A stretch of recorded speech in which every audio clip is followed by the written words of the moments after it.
இன்னைக்கு என்ன பார்க்க போறோம் அப்படின்னா கோகனட் ஆயில் சோப் எப்படி ரெடி பண்றதுன்னு பார்க்க போறோம். தேங்காய் எண்ணெயை வச்சு சோப் எப்படி ரெடி பண்றதுன்னு பார்க்க போறோம். ஈஸியா சிம்பிளா ஒரு 100 கிராம்ஸ்க்கு வந்து எந்த எண்ணெய் எதுவுமே வேஸ்ட் ஆகாம எப்படி ஈஸியா சிம்பிளா வந்து பண்ணலான்ட்டு இந்த வீடியோல பார்ப்போம். ஸ்கிப் பண்ணா பாருங்க, ஸ்கிப் பண்ண புரியாம வாய்ப்பு இருக்கு. இப்போ நம்ம சேனலுக்கு ஃபர்ஸ்ட் டைம் வந்து ஒரு சப்ஸ்கிரைப் போட்டுருங்க. வாங்க வீடியோக்குள்ள போகலாம். ஸோ இந்த மாதிரி வெயிட் மிஷின் ஒன்று வாங்கிக்கோங்க. ஸோ நான் ஏற்கனவே வந்து 200 கிராம்ஸ்க்கு சோப் மேக் பண்ணேன். நானே ஒரு கால்குலேஷனில் வெயிட் மிஷின் இல்லாமல்.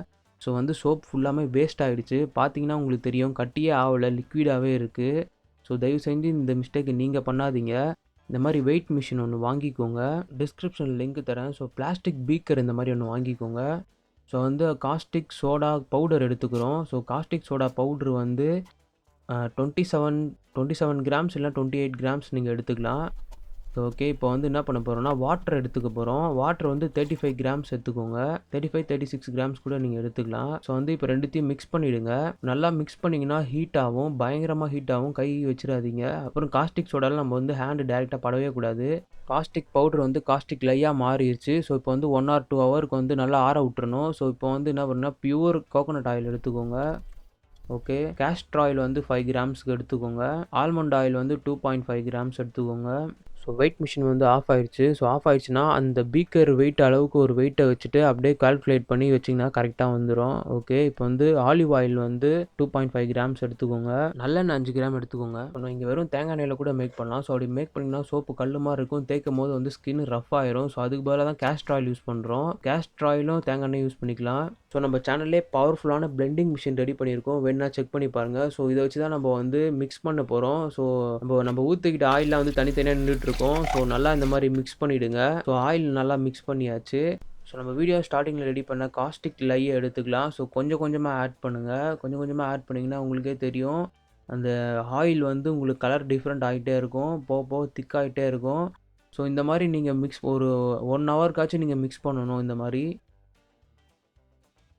ஸோ கொஞ்சம் கொஞ்சமாக தான் ஆட் பண்ணணும். கொஞ்சம் கொஞ்சமாக காஸ்டிக் லை ஆட் பண்ணிக்கோங்க. ஸோ காஸ்டிக் லை கூட தனியாக விற்கிது, நீங்கள் அதை கூட ரெடி பண்ணிக்கலாம். ஸோ கொஞ்சம் கொஞ்சமாக மிக்ஸ் பண்ணிகிட்டே வந்தீங்கன்னா உங்களுக்கு சேஞ்சஸ் தெரியும். அப்படியே பார்த்திங்கன்னா இறுகிட்டே வரும். பார்த்திங்கன்னா கொஞ்சம் கொஞ்சமாக கலர் சேஞ்ச் ஆகுது, பார்த்தீங்களா? ஓகே, இப்போ பார்த்திங்கன்னா உங்களுக்கு நல்லா தெரியும்.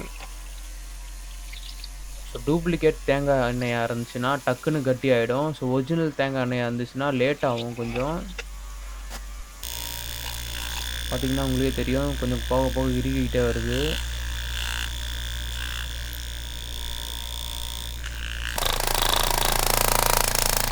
நல்லா டைட் ஆகிடுச்சு.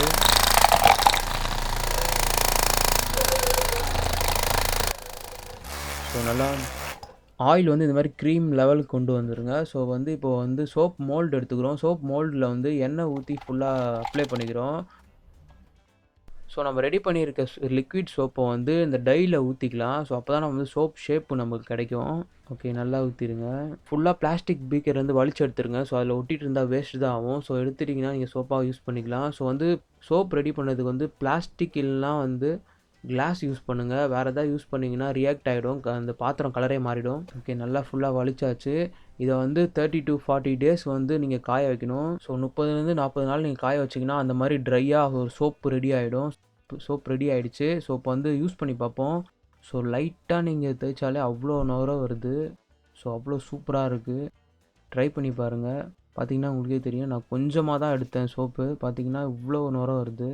ஸோ சோப்புன்னு சொல்கிறதுக்கு பதிலாக ஷாம்பு பார்னு சொல்லிடலாம். ஸோ அந்த அளவுக்கு இருக்குது. ஸோ ஷாம்பு போட்டால் எவ்வளோ நுர வருமோ அதோட அதிகமாகவே நுர வருது. நீங்கள் ட்ரை பண்ணி பாருங்கள். சூப்பராக இருக்குது சோப்பு.